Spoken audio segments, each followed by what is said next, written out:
Hello दोस्तों, कैसे हो आप सब। मैं उम्मीद करता हूँ आप सब अच्छे होंगे।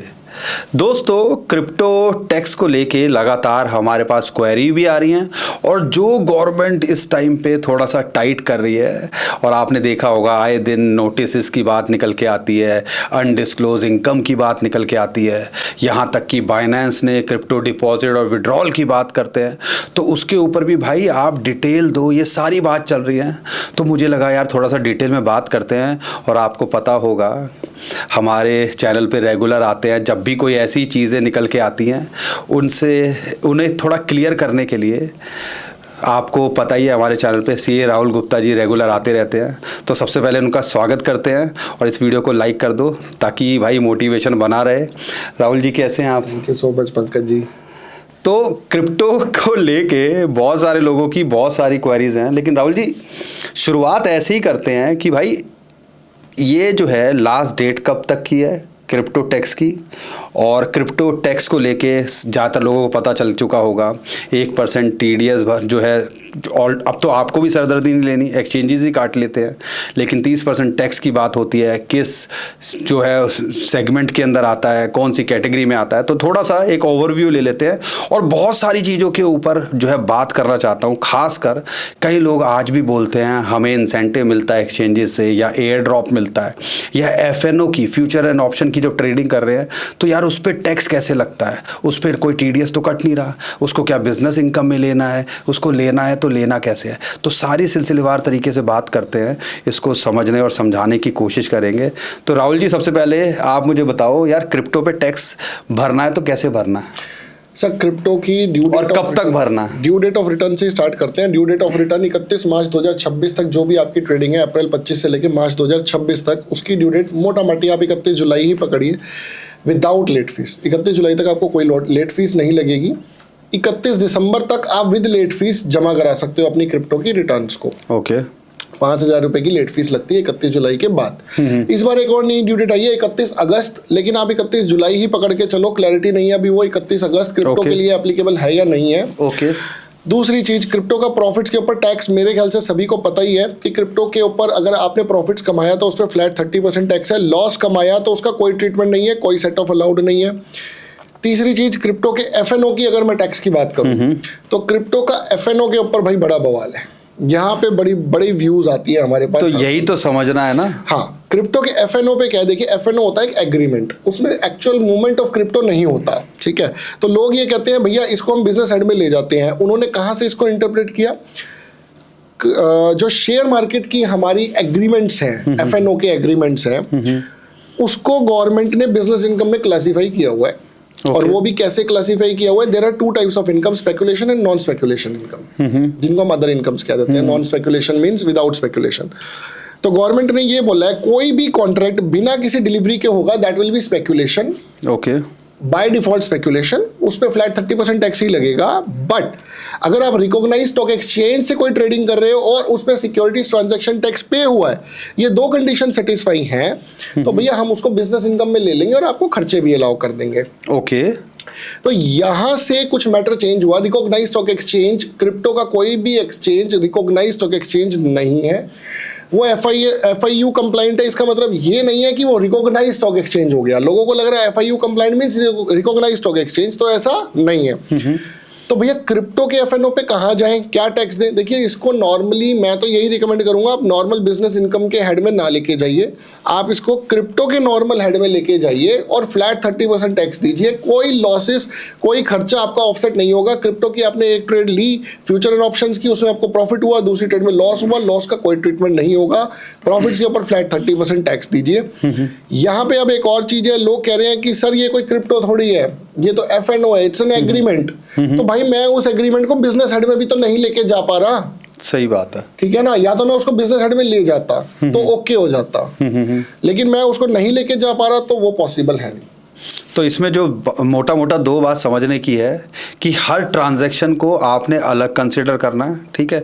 लॉस वाली पे कोई सुनवाई नहीं है, प्रॉफिट हो रहा है तो फ्लैट 30% टैक्स देना है।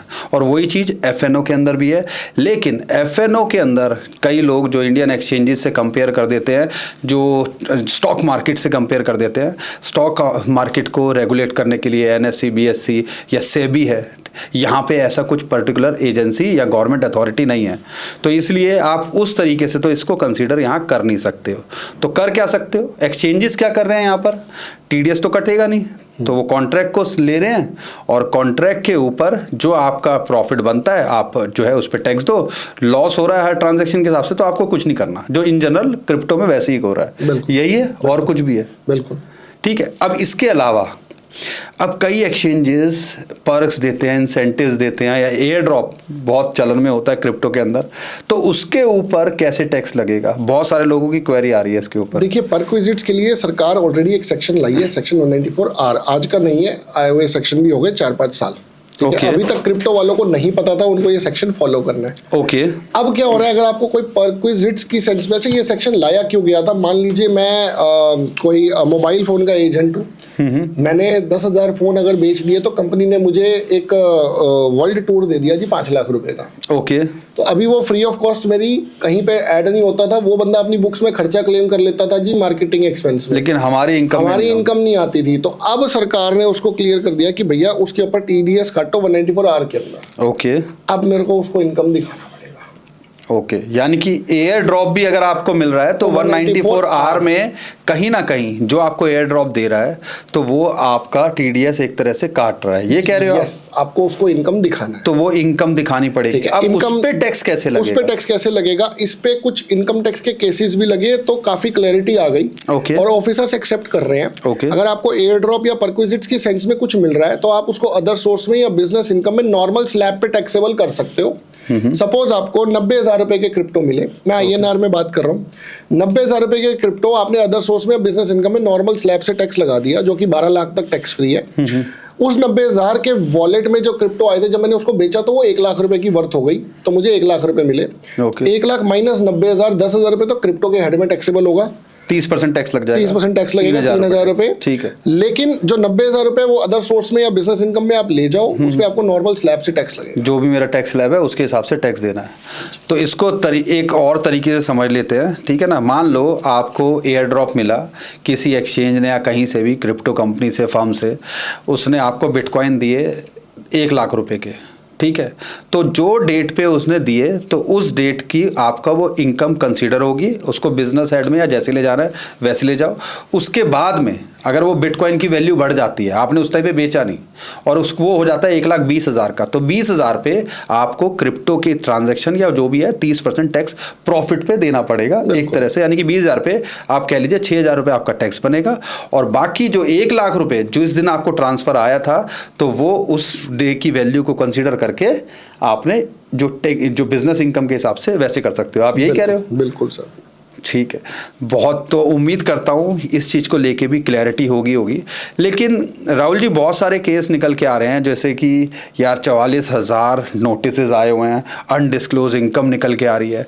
अब यहाँ पर आपने नहीं भरा है तो इसका मतलब ये नहीं है कि गवर्नमेंट को पता नहीं है कि आपने यहाँ पे जो है आपकी टैक्स नहीं बनता या क्रिप्टो होल्ड नहीं कर रहे हो, क्योंकि जो भी एक्सचेंजेस हैं आज की डेट में टीडीएस काट रहे हैं या वो रिपोर्टिंग कर रहे हैं, तो अल्टीमेटली आपके पैन कार्ड पे वो चढ़ रहा है या ITR में वो दिख रहा है।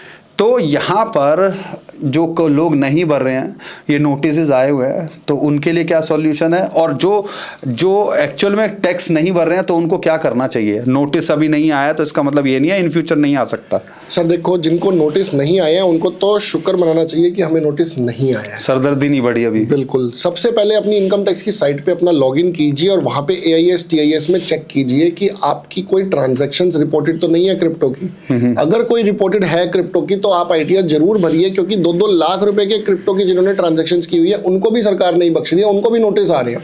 तो भैया आप अब अमाउंट के पीछे मत जाओ कि मैंने तो किया ही कितना सा था। सही बात सर, उन्होंने ऑटो ड्राफ्टेड सिस्टम बना दिया है, पीछे AI बेस्ड सिस्टम है सरकार के पास। आपकी पैन कार्ड पे अगर क्रिप्टो की ट्रांजैक्शंस रिपोर्टेड है और आपकी ITR नहीं भरी जाती है या भरी जाती है, उसमें क्रिप्टो की इनकम नहीं दिखाई जाती है, तो वो ऑटोमेटिकली नोटिस इनिशिएट हो जाएगा। सरकार को कुछ नहीं करना, सॉफ्टवेयर ही इनिशिएट कर देगा नोटिस। यस। उसके बाद कोई सोल्यूशन निकलना मुश्किल हो जाता है। पहले ही अपना ईमानदारी से टैक्स जमा करा दो, नहीं तो इंटरेस्ट पेनल्टी बहुत ज़्यादा है फिर। देखो, मोटा मोटा बात यही है कि अगर आप क्रिप्टो में कुछ कर रहे हो तो आपको वैसे भी अब टैक्स भरना चाहिए। और जिस हिसाब से इतनी टेक्नोलॉजी एडवांस हो गई है, तो कल को अगर गवर्नमेंट को पता चलेगा आपने नहीं भरा है तो आपकी मुश्किलें ज़्यादा बढ़ते देखने को मिल सकती हैं। तो बेटर है। तो इसमें CA जो राहुल गुप्ता जी हैं, ये भी आपकी मदद कर सकते हैं। नीचे मैं इनके यूट्यूब चैनल का या इनकी डिटेल्स दे दूंगा, आप इनको भी टैक्स के लिए अप्रोच कर सकते हो। नहीं तो जहाँ आपका मन करे वैसे कर सकते हो। राहुल जी, कई लोग होते हैं कि यार जिनके पास में ये सोर्सेज या आपका एक्सेस ना हो या किसी CA का एक्सेस ना हो, तो वो बेचारा इंडिविजुअली क्या कर सकता है, वो कैसे करे? सर, इंडिविजुअली खुद क्रिप्टो की रिटर्न भर पाना थोड़ा सा टफ है। वो तो मुझे पता है। एक कंसल्टेंट रखना बेटर है, क्योंकि पता है क्या है सर, देखो अब मान लीजिए मेरी लाइट खराब है, मैं खुद ही लग जाऊं तो करंट लगने के चांसेस ज्यादा है। बिल्कुल सही। ठीक है ना? तो करंट लगने से बेहतर है एक प्रोफेशनल बंदे की हेल्प ले ली जाए। राइट। आप अपने नियर बाय एक अच्छा CA ढूंढिए जिसको क्रिप्टो की ठीक ठाक नॉलेज हो। कोई दिक्कत नहीं है यार, अब काफी नॉलेज आ गई है कंसल्टेंट। लेकिन कोई, मुझे ये पता है कि कई CA हैं, हालांकि इनको इस चीज़ को गलत वे में मत लीजिएगा, लेकिन कई CA हैं जो, खैर राहुल जी तो हमारे साथ कई सालों से क्रिप्टो की बात कर रहे हैं तो अब वो भी प्रो लगते हैं हमें तो लेकिन मैं जानता हूँ, आई नो सम CA जो अभी भी क्रिप्टो को लेके जो है नॉलेज नहीं, मजा नहीं आ पाता उनसे बात करते। सर, ट्रांजैक्शंस आप लोग इतनी सारी करते हो ना, P2P स्केटिंग और ये और वो, तो कई CA बोलते हैं भाई समझ ही नहीं आता कि भाई ये ट्रांजैक्शंस है क्या। एक बार तो मुझे भी बहुत टाइम लगा था सब चीजें समझने में। आई नो कई बार मुझे दिन में कई बार बहुत सारे फोन आते थे कि सर ये क्या होता है। तो मेरे पास एक प्रिविलेज थी कि आपने मुझे गाइड कर दिया, लेकिन हर बंदे के पास वो प्रिविलेज नहीं है ना। देखिए, टैक्सेशन तो मैं बता सकता हूँ, लेकिन ट्रांजैक्शन तो एक बार तो समझनी ही पड़ेगी ना कि ट्रांजैक्शन तो कैसे मूव कर रही है। इसीलिए तो हालांकि CA तो आपके जानकार में यूजुअली जो इनकम कमा रहा है वो किसी ना किसी CA के संपर्क में होता है, आप उनसे डिस्कस कर सकते हो। नहीं तो जो समझ रखते हो क्रिप्टो की तो बेटर है उनके साथ में ज़्यादा आप कंसल्ट करोगे तो बेटर है। तो उसमें राहुल जी आपकी मदद कर सकते हैं। बाकी राहुल जी, गवर्नमेंट को लेके क्या चल रहा है, ये काफ़ी जो है ना डाटा शेयर हो रहा है, नोटिस आ रहे हैं, तो अल्टीमेटली एक्सचेंजेस डाटा शेयर कर रहे होंगे तभी नोटिस आ रहे हैं। बिल्कुल। तो अब क्या लगता है कि टैक्स को लेके कोई राहत मिल सकती है, या आने वाले टाइम के अंदर कई जो सुनने में आ रहा है आने वाले टाइम के अंदर और इस बार स्क्रूटनी और ज्यादा हो सकती है? क्या चल रहा है, थोड़ा सा कोई अंदर की खबर है आपको? बिल्कुल sir, data is the new power sir. Department के पास जितना डाटा ज्यादा आता जाएगा उतने ज्यादा नोटिस इशू हो जाएंगे। अभी एक लेटेस्ट केस में बेनामी ट्रांजैक्शंस एक्ट ने नोटिस भेजा क्रिप्टो के बंदे को। बेनामी ट्रांजैक्शन है? हाँ जी, और उसमें डिप्टी डायरेक्टर की तरफ से नोटिस, वो डायरेक्ट इनकम टैक्स की। हाँ जी, और मात्र 2-3 लाख रुपए की क्रिप्टो की ट्रेडिंग थी उस बंदे की। That's it. तो भैया डाटा बहुत जबरदस्त शेयर हो रहा है और ऑनलाइन असेसमेंट्स लग रही है, आप ऑफिसर से मिल नहीं सकते, डाटा ही बोलेगा सर, ना मैं कुछ बोल सकता ना आप कुछ बोल सकते। जो डाटा है वही जाएगा, आप नहीं दोगे, डिपार्टमेंट के पास है डाटा। तो बेटर है अपनी तरफ से ही कर लो। हाँ, बेटर है आप अपनी तरफ से ही कर लो। सरकार के लिए 30% टैक्स देके अपना मौज करो 70% पैसे के साथ। सरकार ने पकड़ा तो फिर टैक्स और पेनल्टी भी ज़्यादा है। राइट। बाकी 1 महीना ही रह गया ऑलमोस्ट, अगर देखते हैं तो सही से टैक्स भरो। बाकी अगर आपकी कोई और क्वेरी है तो आप हमसे कमेंट में ज़रूर पूछिएगा। आने वाले टाइम के अंदर हम कोशिश करेंगे राहुल जी के साथ में दोबारा से इसके बारे में बात करने की। लेकिन वही है, 1 महीना रह गया है तो बेटर है आखिरी दिन का क्या वेट करना, कोशिश करो। बाकी कोई भी मन के अंदर सवाल है पूछते रहो। कई लोग नाराज़ हो जाते हैं कि राहुल जी डराते हैं या मैं डराता हूं। भाई हम डराते नहीं हैं, हम एक्चुअल में चाहते हैं कि कल को चीज़ों में उलझने से बेटर है कि यार पहले ही इस चीज़ को सुलझा लिया जाए। Thank you Rahul ji. Thank you so much Pankaj ji. और वीडियो पसंद आई है तो वीडियो को लाइक करिएगा, चैनल को सब्सक्राइब कीजिएगा, ट्विटर टेलीग्राम को हमारे फॉलो कर लीजिएगा, नीचे डिस्क्रिप्शन में उसका भी लिंक दे दिया है। अभी के लिए विदा लेता हूँ। खुश रहिए, मुस्कुराते रहिए, कमाते रहिए। आपका दोस्त पंकज। थैंक यू, नमस्कार, धन्यवाद।